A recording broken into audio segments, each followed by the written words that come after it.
Hello दोस्तों, नमस्कार। कैसे हैं आप सब लोग। तो दोस्तों, स्वागत है आपका मेरे यूट्यूब चैनल सुनील कौशल में।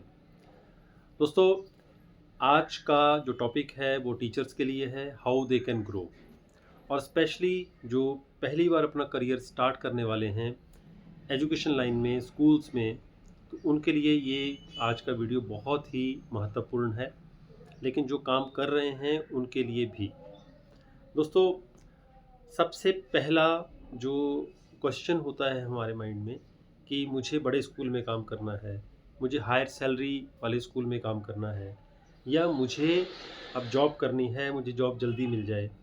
तो ये दिमाग में जब क्वेश्चन आते हैं तो सबसे पहला क्वेश्चन ये आता है, जब ये सोच होती है तो पहला क्वेश्चन आता है कि इंटरव्यू कैसा होगा बड़े स्कूल का, या जहाँ ज़्यादा सैलरी होती है उनके इंटरव्यू का स्टाइल कैसा रहता है। दूसरा, हमारे दिमाग में एक कन्फ्यूज़न रहता है कि क्या वहाँ टेस्ट होगा या सिर्फ डेमो होगा। तो दोस्तों, इंटरव्यू के लिए जो आप तैयारी करते हो वो परफेक्टली आपको तैयारी करनी चाहिए। स्कूल छोटा बड़ा नहीं होता है, but yes, if you think that I have to apply, this school is better for me and I have to apply here, then you should completely focus on, you have to do your homework on interview preparation, कि interview में किस किस तरह के आपको question पूछे जा सकते हैं। दूसरा पॉइंट होता है क्या वहाँ टेस्ट होगा। इससे डरने की आपको ज़रूरत नहीं है। टेस्ट हो चाहे ना हो, आपको पूरी की पूरी एकेडमिक्स की तैयारी करके जाना चाहिए। तीसरा पॉइंट होता है डेमोन्स्ट्रेशन। अब अगली बात आती है कि मुझे ग्रोथ कैसे मिल सकती है, how I can grow as a teacher. दोस्तों, एक सबसे पहले तो अपने माइंड में एक फ्रेमवर्क बना लो कि मुझे पीआरटी पे लेवल पे जॉब करनी है, मुझे टीजीटी लेवल पे जॉब करनी है, या मुझे पीजीटी लेवल पे जॉब करनी है। आपको छोटे बच्चे पढ़ाने का शौक़ है, मिडिल स्कूल के बच्चों को पढ़ाने का शौक़ है, या बड़े बच्चों को जैसे 9, 10, 11, 12 के बच्चों को पढ़ाने का शौक़ है। ये चीज़ें बहुत ज़रूरी होती हैं। जो आपका इंटरेस्ट लेवल होता है, इंटरेस्ट कहाँ है, कौन सी प्राइमरी विंग में इंटरेस्ट है, छोटे बच्चों में इंटरेस्ट है पढ़ाने का, या बड़े बच्चों को पढ़ाने का इंटरेस्ट है, या सीनियर सेकेंडरी स्कूल के बच्चों को पढ़ाने का इंटरेस्ट है, ये बहुत ज़रूरी होता है। समटाइम्स हमारा इंटरेस्ट तो हमने पोस्ट ग्रेजुएशन कर ली है, बीएड कर ली है, मतलब हम एलिजिबल हैं सीनियर सेकेंडरी स्कूल तक के लिए, बट कहीं नौकरी नहीं मिलने के कारण हम एज ए पीआरटी मान लो कहीं पे ज्वाइन कर लेते हैं। 1, 2, 3, 4 साल एज ए पीआरटी मान लो आपने जॉब करी, उसके बाद आपके दिमाग में आता है कि नहीं, प्राइमरी लेवल पे सैलरी बहुत कम होती है, चलो अपना टीजीटी या पीजीटी पे अप्लाई करते हैं। और आप वहाँ पे एकदम से डबल सैलरी बोल देते हो। समटाइम्स मान लो आपकी 15,000 ही सैलरी है, आप बोलते हो मुझे तो जी मेरी एक्सपेक्टेशन 30,000 है। आपको, अगर आपकी तैयारी बहुत सॉलिड है, आपको पूरा कॉन्फिडेंस है कि मेरा चाहे आप टेस्ट ले लो, मेरा डेमो ले लो, है ना, मेरे से एकेडमी के बारे में कुछ ही पूछ लो सीनियर सेकेंडरी से लेवल से रिलेटेड, तो हो सकती है आपकी सिलेक्शन। अदरवाइज़ अगर आप ये कहोगे कि मेरे क्वालिफ़िकेशन तो सीनियर सेकेंडरी के लिए या पीजीटी या टीजीटी के लिए एलिजिबिलिटी तो बनती है, और साथ में मेरे पास 4 साल का या 3 साल का एक्सपीरियंस है प्राइमरी विंग में, तो वो एक्सपीरियंस सिर्फ पीआरटी के लिए आपका एप्लीकेबल होता है, ना कि सीनियर स्टूडेंट्स के लिए या पीजीटी टीजीटी लेवल के लिए। हाँ, 4 साल या 3 साल अगर आप प्राइमरी लेवल पे काम कर रहे हो और ग्रोथ चाहते हो, ज़्यादा सैलरी भी चाहते हो, तो आप प्राइमरी कोऑर्डिनेटर के लिए अप्लाई कर सकते हो किसी और स्कूल में या अपने ही स्कूल में। प्रमोशन के लिए बात कर सकते हो। लेकिन अगर आप सोचो कि 4-5 साल मैंने प्राइमरी में काम किया, अब मुझे पीजीटी एकदम बन जाना है, पीजीटी या टीजीटी में आपको एज ए फ्रेशर ही काउंट किया जाएगा। क्यों? क्योंकि सबसे पहला क्वेश्चन पूछा जाएगा, क्या आपने एज ए टीजीटी या पीजीटी पढ़ाया है कहीं पे? आप बोलोगे नहीं, मैंने तो जी 1 to 5 क्लासेस प्राइमरी विंग में पढ़ाया है बच्चों को। तो दे विल कंसीडर यू कि आपने तो हैंडल ही नहीं किए बड़े बच्चे। नहीं, मैंने तो जी ट्यूशन पे पढ़ाए हैं बच्चे। That experience is very least counted. Her school का डिमांड होता है कि अगर टीजीटी पीजीटी का 4-5 साल का एक्सपीरियंस है, then we can think about the growth also. Otherwise you will be considered at the same salary. ऐसा हो सकता है कि जो पीआरटी को आपको सैलरी मिलती थी, मान लो 15,000 मिल रही है, तो ज़्यादा से ज़्यादा आपको वो स्कूल 20,000 ऑफ़र करेगा और आपको लगता है नहीं 30,000 मिलनी चाहिए, नो। तो उस केस में आपके पास एक्सपीरियंस होना चाहिए। तो इस बात का जब भी अपने करियर से रिलेटेड आपने डिसीज़न लेना है टीचिंग में, तो ये सोचना ज़रूर है कि मुझे किस लेवल का इंटरेस्ट है, पीआरटी का, टीजीटी का, पीजीटी का। कोई शक नहीं है, पीआरटी, टीजीटी, पीजीटी अगर गवर्नमेंट सेक्टर में जाते हो तो 5-5 हज़ार या 7-7 हज़ार रुपये का स्केल में फ़र्क होता है। लेकिन अगर आप प्राइवेट सेक्टर में जाते हो तो बहुत ज़्यादा ह्यूज डिफरेंस होता है। पीआरटी को 10 से 20 हज़ार सैलरी मिल रही है और टीजीटी को 20 से 30 मिल रही है और पीजीटी को 25 से 50-60 हज़ार तक मिल रही है। डिफरेंस होता है प्राइवेट सेक्टर में। तो अगर आप सोचते हो कि मुझे प्राइवेट सेक्टर में काम करना है स्कूलों में, तो फर्स्ट ऑफ ऑल डिसाइड कि मुझे किस लेवल पे इंटरेस्ट है। इंटरेस्ट हो तभी उस ऐसा नहीं कि पैसे ज़्यादा मिलते हैं पीजीटी में तो मुझे उसमें जाना है। हो सकता है पीजीटी में आपका इंटरेस्ट ही नहीं है और आपको 6 to 10 पढ़ाना टीजीटी लेवल अच्छा लगता है। तो ये जो आपका इंटरेस्ट है उसके साथ कभी कॉम्प्रोमाइज़ नहीं करना है। नंबर 1, उस लेवल पे के बच्चों को पढ़ाओ, बच्चे आपसे खुश होने चाहिए, आपको भी अच्छा लगेगा क्योंकि ये एक दिन का काम नहीं है, 365 दिन हमने स्कूल जाना होता है, काम करना होता है, बच्चों को पढ़ाना होता है। So your interest is very much matters. दूसरा, जिस आप मान लीजिए लेवल पे अब काम करने लग गए, उसी लेवल पे जैसे अगर आप प्राइमरी लेवल पे काम कर रहे हो पिछले 4-5 साल से, आप किसी और स्कूल में अप्लाई करना चाहते हो, ग्रोथ भी चाहते हो कि सैलरी कम है, तो ग्रोथ में आप अपनी पोजीशन को अपग्रेड कर सकते हो for the post of the coordinator, primary coordinator, क्योंकि प्राइमरी टीचिंग का आपको पूरा एक्सपीरियंस हो चुका है, करिकुलम का आपको पूरा नॉलेज हो चुका है, बच्चों को हैंडल करने का पूरा नॉलेज हो चुका है, इंटरेस्ट आपका उस एरिया में पूरा है, करिकुलम आपको पूरा पता है, एनसीएफ का आपको पूरा पता है, एनईपी का आपको पूरा पता है। तो उस लिहाज से आप प्राइमरी कोऑर्डिनेटर के लिए अप्लाई करो। एक तो आप थोड़े हेड बन जाओगे टीचर्स के, पढ़ाओगे भी वहाँ पे छोटे बच्चों को, प्लस आपकी सैलरी भी ज़्यादा होगी और आपका डेजिग्नेशन भी बढ़ जाएगा।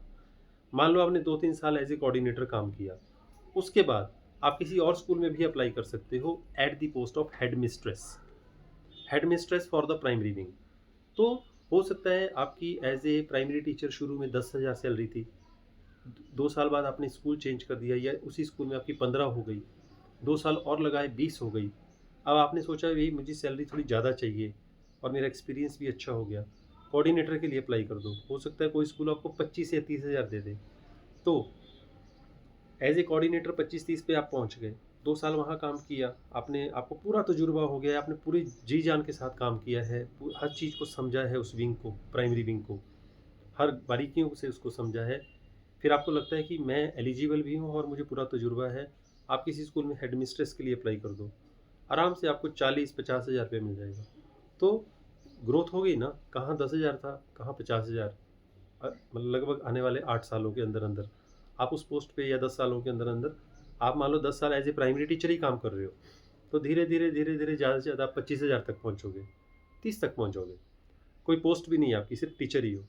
लेकिन अगर आप इस तरह से ग्रोथ को एक प्लान करोगे, सीखोगे, उसके लिए मेरी टीचर ट्रेनिंग प्रोग्राम चलते हैं, मेरे सेशन चलते हैं, उसमें भी आप सीख सकते हो, हर चीज़ पूछ सकते हो, आपको हर प्रश्न का उत्तर मिलेगा। और साथ के साथ एक मोटिवेशनल मेरे लेक्चर भी चलते हैं, वो भी ज्वाइन कर सकते हो। आपको अपने आप को लगातार अपग्रेड करना है, टाइम वेस्ट नहीं करना है। मतलब 3-4-5 साल आपने एज ए प्राइमरी टीचर काम किया अगर, तो उसके बाद कोऑर्डिनेटर के लिए अप्लाई करो, 2 साल उस वहाँ पे अच्छी तरह से सीखो, कोऑर्डिनेटर पोस्ट पे प्रेशर को झेलो 2-3 साल 5 और 3 8 साल हो गए। उसके बाद कोई हेड मिस्ट्रेस की पोस्ट निकलती है, वहाँ अप्लाई कीजिए, क्योंकि आपको इतनी नॉलेज हो चुकी होगी कि इंटरव्यू में हर चीज़ का आप जवाब दे पाओगे और आप कल को हेड मिस्ट्रेस बन जाते हो। अब आप कहोगे सर 40-50 हज़ार रुपये हेड मिस्ट्रेस को मिल गया, तो उसके बाद क्या? उसके बाद क्या कोई ग्रोथ नहीं होगी? बिल्कुल होगी। उससे बड़े ब्रांड होते हैं जिनकी सैलरी 60,000, 70,000, 80,000, 1 लाख रुपए तक की होती है, सिर्फ हेड मिस्ट्रेस की। तो उसके लिए आपको अब अपनी हेड मिस्ट्रेस की पोस्ट को पहले रिटेन करना है, हर चीज़ सीखनी है एज ए हेड, एक रोल मॉडल बनना है। और जैसे जैसे आप काम करते जाते हो, आपके जहन में, आपके दिल और दिमाग में हर चीज़ बस जाती है। तो आप किसी ब्रांड स्कूल में कल को जाओगे जो 70,000, 80,000, 90,000, 1 लाख रुपए देता है, वो भी इंटरव्यू में जब पूछते हैं तो वो रिफ्लेक्शन होती है, पता लग जाता है कि कैंडिडेट बहुत शानदार है। They will itself offer you the very good amount. तो this is the way of getting the growth in your career. ऐसे नहीं कि 5-7 साल 8 साल काम किया और आप 20,000 ले रहे हो और अचानक से बोलते हैं मुझे हेड मिस्ट्रेस बनना है जी, अब तो 8 साल हो गए, मुझे पर चाहिए 50,000। ऐसे नहीं मिलता है। Step by step you can grow, उससे लर्निंग भी होगी, अर्निंग भी होगी, ग्रोथ भी होगी। तो ये मैंने आपको अभी एक लेवल बता दिया प्राइमरी सेक्शन का। यही लेवल का जो है लागू होता है टीजीटी लेवल के लिए। टीजीटी लेवल या पीजीटी लेवल पे इसी तरह से अगर आप काम करते हो, नॉलेज आपको मिलती जाती है, हर चीज़ की नॉलेज आपको लेनी पड़ेगी। मैं बार बार कह रहा हूँ, उसमें कुछ ट्रेनिंग प्रोग्राम्स होते हैं मेरे, वो भी आप ज्वाइन कर सकते हो। उसके लिए आप मेरा नंबर नोट कर लो, 82190 60820, 82190 60820। इस पे आप मुझे व्हाट्सएप कर सकते हैं। एक नॉमिनल फ़ीस बनती है, क्योंकि मैं आपको एक बात और कहना चाहता हूँ, शिक्षा के क्षेत्र में जितनी ज़्यादा आप शिक्षा ग्रहण करोगे, जितनी आप चीज़ें सीखोगे, उतना आपको फ़ायदा मिलेगा। सिर्फ शिक्षा ही है, एजुकेशन ही है जिसमें हम खर्च करने से भी घबराते हैं, लर्न करने के लिए पैसा खर्च करने से भी घबराते हैं, और बहुत सारी चीज़ें होती हैं, फैशन हो गया, बहुत सारी चीज़ें होती हैं जहाँ हम इन्वेस्टमेंट करते हैं, लेकिन जहाँ से आपको कुछ मिल सकता है उसमें हम खर्च करने से घबराते हैं कि इसमें क्या सीखना है। जितना सीखोगे उतना आपको नॉलेज होगा, जितना नॉलेज होगा आप आगे अप्लाई करोगे, जितना आप आगे अप्लाई करोगे उतना आपको अर्निंग होगी। शिक्षा एक ऐसा अस्त्र है, एक ऐसा हथियार है, जीवन जिससे पूरा आपका सुधर सकता है, आप फाइनेंशियली इंडिपेंडेंट बन सकते हो। तो नॉलेज प्राप्त करने के लिए आज की डेट में कोई फ्री तो पढ़ाता नहीं। आप ट्यूशन भी पढ़ाओगे, कुछ चाहे 100 रुपीज़ चार्ज करोगे, चाहे 1000 चार्ज करोगे, यू विल चार्ज। अगर आप फ्री एजुकेशन दे रहे हो किसी को, तो एजुकेशन लेने वाले को लगता है पता नहीं फ्री क्यों दे रहे हैं, है ना? तो इसलिए आप अपने लेवल पे तैयारी कर सकते हो, लेकिन अगर आपको लगता है कि मुझे ट्रेनिंग की ज़रूरत है, you can join my training programs also. Number मैंने आपको अपना बताया है, 82190 60820। उसमें इंटरव्यू की प्रेपरेशन, डेमोन्स्ट्रेशन की प्रेपरेशन, ग्रोथ लेवल की जो मैंने आपको चीज़ें बताई, उससे रिलेटेड आपके कोई भी प्रश्न होते हैं, आप पर्सनली मेरे साथ 1-to-1 कनेक्ट कर सकते हो। उसमें ज़ूम मीटिंग के थ्रू कनेक्ट कर सकते हो, वीडियो कॉल के थ्रू कनेक्ट कर सकते हो। अब जो लास्ट पॉइंट मैं बताना चाहता हूँ, जैसे मैंने आपको प्राइमरी के बारे में बताया, अगर आप टीजीटी पीजीटी लेवल पे इस तरह का एक्सपीरियंस हासिल करते हो, मान लो आपने 5 साल काम किया किसी स्कूल में एज ए टीजीटी या पीजीटी, तो अगर आपको लगता है कि अब मुझे आगे अपग्रेड करना है, तो आप कोऑर्डिनेटर के लिए अप्लाई करो। कोऑर्डिनेटर के लिए किसी भी स्कूल में अप्लाई करोगे तो आपको सीनियर कोऑर्डिनेटर या मिडिल कोऑर्डिनेटर की पोस्ट आसानी से मिल सकती है। वहाँ आप 2-3 साल पूरा जी जान लगा करके सीखो भी और काम भी करो। हो गए 8 साल। After 8 years you can apply for the post of the principal और वाइस प्रिंसिपल।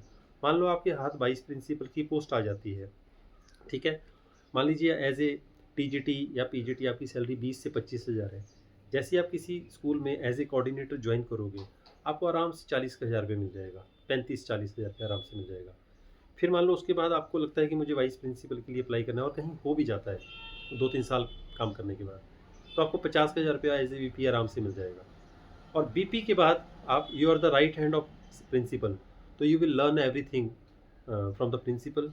1-2 साल वहाँ काम कीजिए, आपको पूरी नॉलेज हो जाएगी, तो आप एक सीनियर सेकेंडरी स्कूल के या सेकेंडरी स्कूल के प्रिंसिपल के लिए अप्लाई कर सकते हैं।